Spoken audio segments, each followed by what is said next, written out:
মই আপোনালোকক আজি এটা ঘটনা কম যেটো ঘটনাত আপোনালোকে বিশ্বাস কৰিবলৈ বাধ্য হ'ব যে বজৰংগ বানখনি পাঠ কৰাই হোক বা ঈশ্বৰৰ যিকোনো নাম লওঁতে তেখেতৰ ইচ্ছাৰ অবিহনে যে আমি একো কৰিব নোৱাৰো সেই কথাটো আপোনালোকে আসলতে বুজিব পাৰিব মই ইতে কলৈ আহি আছো কি কথা গুটে কথাখিনি এই ভিডিওটো সম্পূৰ্ণকৈ কৈ দিলে মই আপোনালোকে গুটে কথাখিনি বুজিবলৈ পাব মই দুটা ঘটনা কম এজন লোক আহিছিল আমাৰ তালে প্ৰায় এক মাহ মান আগতে তেখেতৰ ঘটনাটো এনেকুৱা আছিল যে তেখেতে যেতিয়া ৰিটায়াৰ হৈছিল ৰিটায়াৰ হোৱাৰ পিছত তেওঁ যিখিনি টকা তেওঁ চৰকাৰৰ ফালৰ পৰা পাইছিল সেই টকাখিনি মানে কোনোবা এজন লোকে অতি বিশ্বাসত তেওঁ বিচাৰিছিল খুব কম দিনৰ ভিতৰতে ঘূৰাই দিম বুলি এক মাহৰ ভিতৰতে ঘূৰাই দিম বুলি কৈ প্ৰায় 10 লাখৰো অধিক টকা লৈ গৈছিল নিজৰে মানে চিনাকি লোক আছিল আৰু সেইকাৰণে যেহেতু সেই সময়তে ইমান লৰালিকে তেখেতৰ পইচাৰ প্ৰয়োজন নাছিল সেই টকাটো তেওঁ দি দিছিল এটা টকাটো দি দিলে তেওঁ ঘৰত কাকো কোৱা নাছিল আসলতে নিজৰ বিশ্বাসত সেইখিনি দি দিলে তাৰ পিছত আজি এবছৰ হ'বৰে হ'ল সেই মানুহজনে 1 টকাও ইতিয়ালৈকে ঘূৰাই দিয়া নাই এটা মানসিকভাৱে সেই মানুহজন একেবাৰে দুৰ্বল হৈ গৈছে কাৰণ মনৰ কথাটো তেওঁ মনতে থাকি গৈছে ইফালে ইমান দিন চাকৰি কৰা যি টকা পইচাৰে নিজৰ ল'ৰা ছোৱালীক পোহপাল দিম বুলি ভাবিছিল বা কিবা এটা সংস্থাপন কৰাই দিম বুলি ভাবিছিল সেইখিনিও তেওঁৰ অথলে যোৱা নিচিনা হৈছে তেওঁ মোৰ ওচৰলৈ গৈ কৈছিল যে তেওঁ টকাখিনি ঘূৰাই পাওক বা নাপাওক কিন্তু ঘৰখনৰ যিটো এতিয়া পৰিস্থিতি বা ঘৰখনৰ যিখিনি মানসিকভাৱেও তেওঁ যি ভাৰসাম্যটো অকমান হেৰাই পেলাইছে তেওঁ নিজে কোৱা কথাখিনি সেইভাবে তেওঁ ইচ্ছা কৰিছে যে তেওঁ ঘৰত এবাৰ মই আহি বজৰং বানখন পাঠ কৰিব লাগে সময় বাগৰি গৈ আছে মই আহিবলৈ সময় পোৱা নাই আৰু তেনে ধৰণে মানে মিলাই নাই তেওঁ প্ৰায় 2-3 দিনৰ মূৰে মোক ফোন কৰি পেলাই খুদে যে কি হৈছে ভাইটি তুমি আহিব হোৱা নাই দে বাবু তুমি অহাই নাই এতিয়ালৈকে কেতিয়া আহিবানো এনে ধৰণৰ প্ৰশ্ন কৰি থাকে প্ৰথম কথাটো হেতু কলো আৰু এজন দাদাই মোক ফোন কৰিছিল নগাঁৱৰ তেওঁ এটা খুব ভাল চাকৰি কৰিছিল কোম্পানী জবেই কৰিছিল ভাল টকা পইচা তেওঁ পাইছিল কোভিডৰ সময়ত তেওঁ কিবা কাৰণে সেই কামটো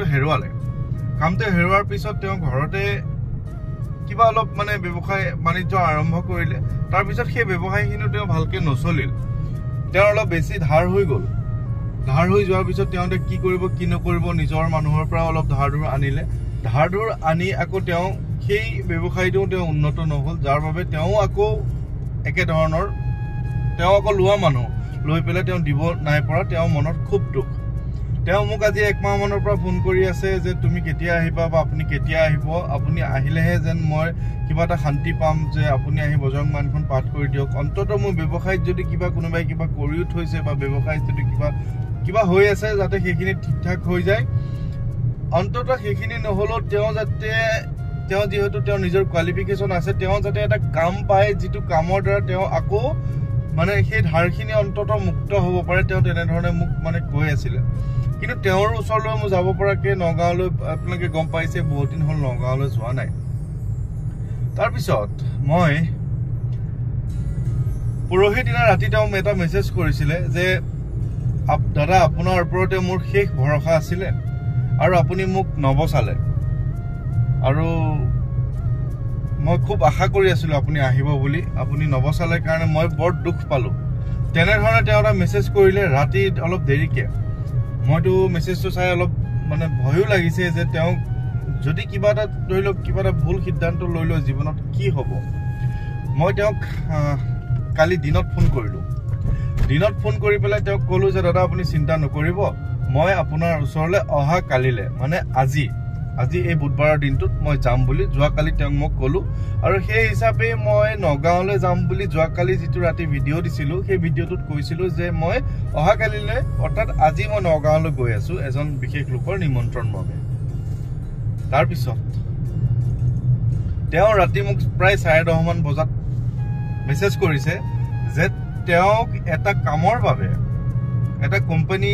জবৰ বাবে তেওঁ গুৱাহাটীলৈ খুব ইমাৰ্জেন্সি মাতিছে তেওঁ যাব লগা হ'ল গতিকে নগাঁৱলৈ অহা প্ৰগ্ৰামটো যাতে দুদিনমান পিছত হোক আৰু যাতে তেওঁ সেই কামটো সফল হয় তাৰ বাবে মোৰ নামঘৰতে তেওঁ চাকি এগছ দিবলৈ কৈছে গতিকে তেওঁ কোভিডৰ সময়ৰ পৰা কামৰ সন্ধানত আছিল কাম পোৱা নাই তেওঁ কামৰ যোগ্য মানুহ এজন কিন্তু যোৱাকালি তেওঁ মোক দিনৰ মোৰ লগত কথা পাতিলে পতাৰ পিছত মই তেওঁৰ ঘৰলৈ যাম বুলি ক'লো যে বজৰং বাণখন পাঠ কৰিম যাতে তেওঁৰ কৰ্মসংস্থাপন এটা পায় আৰু লগতে যাতে তেওঁৰ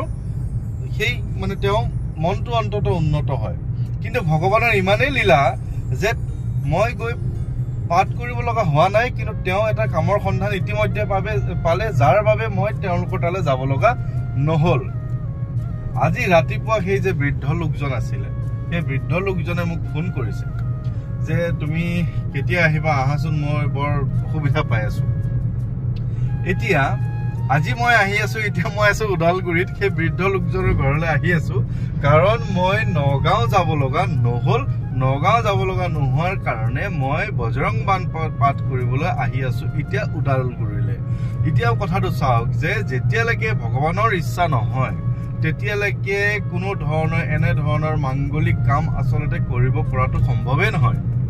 আজি এখেতৰ ঘৰতে বজৰং বাণখন পাঠ কৰিব লগা আছিল সেই কাৰণে মই তেখেতৰ ঘৰলৈ আহি আছো কিন্তু বজৰংগ বলীক কৃপা পাব লগা আছিলে আগতীয়াকে পাঠ নকৰাকে সেই দাদাজনে নগাঁৱৰ তেওঁ ইতিমধ্যে বজৰং বলীৰ কৃপা পালে ধৰি লওক তেওঁ বজৰং বাণখনৰ শক্তিয়ে তেওঁ পালে গতিকে মই খুব এটা পজিটিভ বাৰ্তা আপোনালোকৰ মাজলৈ আচলতে বিলাই থাকিবলৈ মই যিমান পাৰো চেষ্টা কৰি আছো যে আপোনালোকৰ ভাল হ'ব আপোনালোকে চিন্তা নকৰিব কাৰণ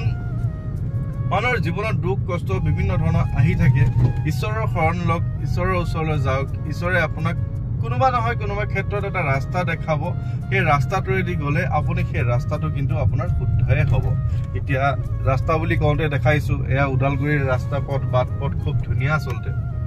মানে ৰাস্তাটো ধুনীয়া মই এতিয়া কেইটা বাজিছে 6টা বাজিছে সন্ধিয়া মই উদালগুৰিতে আছো আকৌ মই ঘৰ গৈ পাম এতিয়া কেইটা বজাত কোনো ধৰণৰ ঠিকনা নাই আচলতে আপোনালোকৰ কাৰণে যে ওলাই আহিছো এই যে সেই তেতিয়াই ওলাই আহিছিলো যে ওলাই গৈ আছো আৰু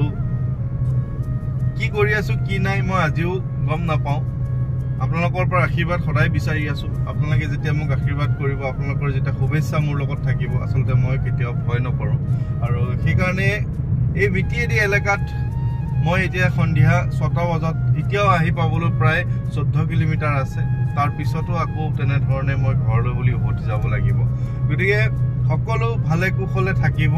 এইটো এটা খুব ধুনীয়া বাৰ্তা দিলো কেনে ধৰণে ঈশ্বৰৰ কৃপা আপুনি পাব পাৰিব কেনে ধৰণে ঈশ্বৰৰ ইচ্ছা অবিহনে আপুনি একো কাম কৰিব নোৱাৰে শুভ কাম অনুষ্ঠান ঘৰত কৰিব নোৱাৰে সেই কথাখিনিও